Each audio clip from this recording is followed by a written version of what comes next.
पहला सवाल आपका क्या है? पहला सवाल है कि तापमान का एसआई मात्रक क्या होता है? तो तापमान का एसआई मात्रक आप यानी कि टेम्परेचर यानी तापमान, तापमान तो होता है सेल्सियस में होता है, फ़ारेनहाइट में भी होता है, केल्विन में भी होता है, ये तीनों होता है। लेकिन आपका सवाल पूछा है कि तापमान का एसआई मात्रक क्या होता है, यानी कि टेम्परेचर का एसआई मात्रक क्या होता है? तो इसका करेक्ट आंसर हो जाएगा केल्विन, यानी कि टेम्परेचर का एसआई मात्रक होता है केल्विन। केल्विन जो होता है टेम्परेचर का एसआई मात्रक होता है। चलो दूसरा सवाल, दूसरा सवाल आपका है, देखो ये आपका इंपॉर्टेंट क्वेश्चन है, ध्यान देना इधर।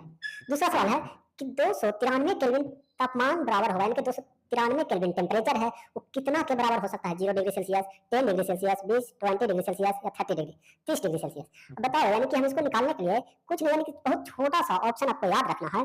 जैसे यहाँ देखो, सी बराबर होता है के माइनस 273।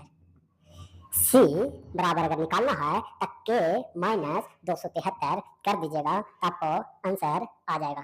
अब ध्यान देना, सी आपको निकालने के लिए कहा है, के का मान कितना दिया है? 200। देखो तो सब सी में है कि नहीं, इसीलिए सी में निकाल रहे हैं। देखो सब सी में है, तो सी में है इसीलिए हम निकाल रहे हैं सी में। तो सी बराबर होता है के माइनस 273, के स्थान पे रख दो, तो 293 माइनस 273।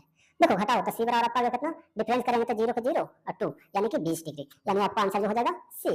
सी आपका आंसर जो हो जाएगा सी। ये आपको यानी कि इसमें अगर केल्विन में दिया रहेगा, आपको सेल्सियस में निकालना रहेगा, आपको क्या करना है, के माइनस 273 कीजिएगा, आपको आ जाएगा। अगला सवाल देखो, 25 डिग्री तापमान अभी केल्विन में पूछा है, तापमान बराबर होगा, अभी जस्ट बताए हैं कि फार्मूला क्या होता है। फार्मूला ये फार्मूला पे तुरंत बनाइएगा, तुरंत बन जाएगा। जैसे फार्मूला हम क्या बताएं कि सी बराबर के माइनस 273। देखो सी का मान दे दिया है, तो सी यानी कि 25 डिग्री सेल्सियस बराबर हो जाएगा के माइनस 273। के बराबर निकालिएगा, ये ना प्लस हो जाएगा, मतलब कि 273 प्लस 25, इसको ऐड कीजिएगा तो 5 3 8 7 2 9 और 2 का 2 298 केल्विन। देखो 298 केल्विन है कहीं? हाँ, आंसर बी, यानी बी फॉर बॉल। आपका इसका आंसर क्या हो जाएगा? बी फॉर बॉल, यानी कि सेल्सियस में दिया हुआ है, केल्विन में निकल जाएगा। अगला सवाल देखो, समान वायुमंडलीय दाब पर जल का क्वथनांक होता है। तो जल का क्वथनांक अगर आपको जानते हैं, यही पता है, तो ध्यान देना कि जल का क्वथनांक जो होता है बॉइलिंग पॉइंट कितना होता है, यानी किसका? पानी का। तो पानी का जो होता है आप जानते हैं कि 100 डिग्री होता है, 100 डिग्री सेल्सियस होता है, ये भी ध्यान देना। 100 अगर याद कर देखो 100 ऑप्शन में है, ये आंसर नहीं है, ये केल्विन में है। आपको 100 डिग्री सेल्सियस होता है, वही फार्मूला पे बनाना है, के माइनस 273 बराबर क्या करें? सी। देखो तो सी के जगह पर 100 रख दो, बराबर के माइनस 273, के बराबर आ जाएगा 273 और प्लस 100 जुड़ जाएगा, यानी क्या आ जाएगा? के बराबर 373। 373 केल्विन। देखो 373 केल्विन है, हाँ है, बी फॉर बॉल। आपका इसका आंसर हो जाएगा बी फॉर बॉल। इस तरह से आप अपने से निकाल सकते हैं। अगला सवाल, हाँ ध्यान देना, ये सवाल बहुत बढ़िया है, देखो इधर इंपॉर्टेंट है। द्रव अवस्था में परिवर्तित हुए बिना ठोस अवस्था से सीधे गैस में बदलने की प्रक्रिया को क्या कहते हैं? तो देखो कपूर देखे हैं, मेथेलिन देखे हैं, ये जो ऐसा सब्सटेंस है जिसको ये आपको रहेगा सॉलिड में, और सॉलिड से डायरेक्ट गैस में कन्वर्ट हो जाना, उसको सब्लिमेशन हिंदी में कहते हैं ऊर्ध्वपातन। सब्लिमेशन यानी ऊर्ध्वपातन, यानी इसका आंसर हो जाएगा ऊर्ध्वपातन यानी सब्लिमेशन। देखो ठोस अवस्था से डायरेक्ट गैस में बदलता है तो उसको ऊर्ध्वपातन कहते हैं, लेकिन वाष्पीकरण किसको कहते हैं? लिक्विड से गैस में बदल जाएगा, इसको कहते हैं वाष्पीकरण। ऊर्ध्वपातन सॉलिड से गैस में बदल जाएगा, इसको क्या कहेंगे? सॉलिड से गैस में बदल जाएगा, इसको कहेंगे ऊर्ध्वपातन। संघनन किसको कहेंगे? तो संघनन गैस से डायरेक्ट सॉलिड में कन्वर्ट हो जाए, गैस से सॉलिड में जैसे संघनन हो रहा है, तो गैस से क्या होगा? लिक्विड में कन्वर्ट होगा, लिक्विड के बाद सॉलिड में, तो संघनन यानी कि एक जगह कंडेंस होना। ठीक, तो इस तरह से आप यानी कि इसका आंसर क्या हो जाएगा? सी फॉर कैट। अगला सवाल, अगला सवाल आपका है, निम्न में किसे शुष्क बर्फ के नाम से जाना जाता है? यानी कि सूखा बर्फ, यानी कि ड्राई आइस, जिसको हिंदी में कहते हैं शुष्क बर्फ, अंग्रेजी में कहते हैं ड्राई आइस। तो ड्राई आइस के नाम से किसे जाना जाता है? आप इसमें देखिए कि ड्राई आइस के नाम से द्रव कार्बन डाइऑक्साइड। देखो कार्बन डाइऑक्साइड का फॉर्मूला आपको पता है कि CO2 होता है। तो CO2 जो होता है, जब भी शुष्क बर्फ पूछे यानी ड्राई आइस पूछे, तो कैसा होता है? ये होता है ठोस कार्बन डाइऑक्साइड, यानी कि सॉलिड स्टेट में होता है, ये ड्राई आइस होता है। बर्फ यानी ड्राई आइस, आइस कैसा होता है? बर्फ में कैसा होता है? लिक्विड में होता है कि सॉलिड में होता है? ठोस अवस्था में होता है, इसीलिए क्या कहते हैं? अच्छा गैस में होता है? नहीं, जल का ठोस रूप होता है। जल का भी ठोस रूप नहीं होता है, ये क्या होता है? ठोस कार्बन डाइऑक्साइड होता है। जल का ठोस रूप मानो H2O यानी कि ठोस रूप होता है? बताओ तो नहीं, क्या इस शुष्क बर्फ कहते हैं ठोस कार्बन डाइऑक्साइड, यानी कि सॉलिड में होता है कार्बन डाइऑक्साइड, उसको क्या कहते हैं? शुष्क बर्फ। देखो अगला, पास्कल निम्न में से किस भौतिक राशि का इकाई है? अब बताओ पास्कल जो है, तो पास्कल किस भौतिक राशि का इकाई है? बताओ कौन सा होगा? सो तो पास्कल जो है, सब ध्यान दीजिएगा, पास्कल यानी कि घनत्व, घनत्व को कहते हैं डेंसिटी। डेंसिटी बराबर होता है, इधर ध्यान देना, मास बटे वॉल्यूम।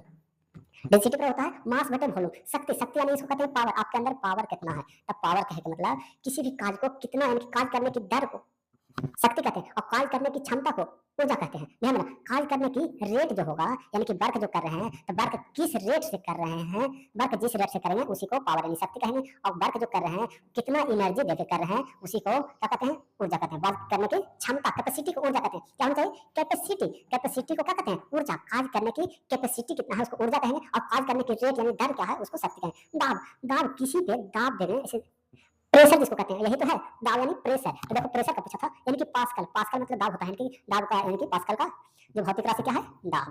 और तापमान का होता है तो टेम्परेचर, टेम्परेचर को यानी कि जनरली हम लोग मुख्यतः 3 केल्विन में, सेल्सियस में, फारेनहाइट में, 3 में यूज करते हैं इसका, ठीक है। चलो नेक्स्ट, ये आपका भौतिक राशि कौन सा आंसर हो जाएगा, सी फॉर कैट।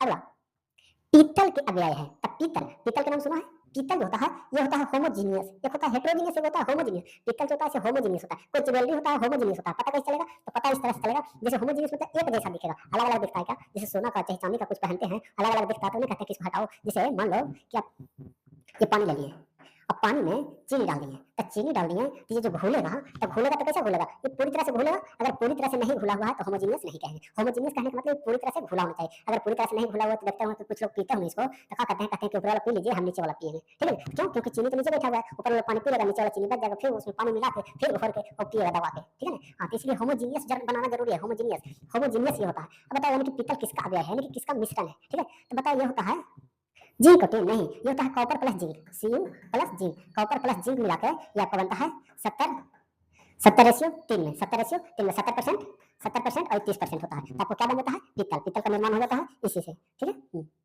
अगला सवाल, वायुमंडल में ऑक्सीजन की प्रतिशत मात्रा कितनी है, तो वायुमंडल में ऑक्सीजन 21%, कार्बन डाइऑक्साइड 0.03% और नाइट्रोजन 78%। ये तीनों याद रखिएगा। क्या पूछा है, ऑक्सीजन, ऑक्सीजन यानी हो जाएगा 21%। देखो अगला, देखो नाइट्रोजन पूछा है, अभी बताएं 78%, यानी आंसर सी हो जाएगा। यानी कि वायुमंडल में नाइट्रोजन कितना परसेंट पाया जाता है, तो कहेंगे सी हो जाएगा, यानी 78%। अगला देखो, निम्न में कौन सा पदार्थ ऊर्ध्वपातन की प्रक्रिया को प्रदर्शित करता है, अब बताओ। अभी बताए थे एक होता है कपूर, कपूर जो है क्या करता है, ऊर्ध्वपातन मतलब है सब्लिमेशन, मैंने उड़ जाना, ठोस रहेगा डायरेक्ट गैस में बदल जाएगा, उसी को ऊर्ध्वपातन कहते हैं। अमोनियम क्लोराइड, अमोनियम क्लोराइड का फार्मूला क्या होता है बाबू, अमोनियम क्लोराइड कहते हैं NH4Cl,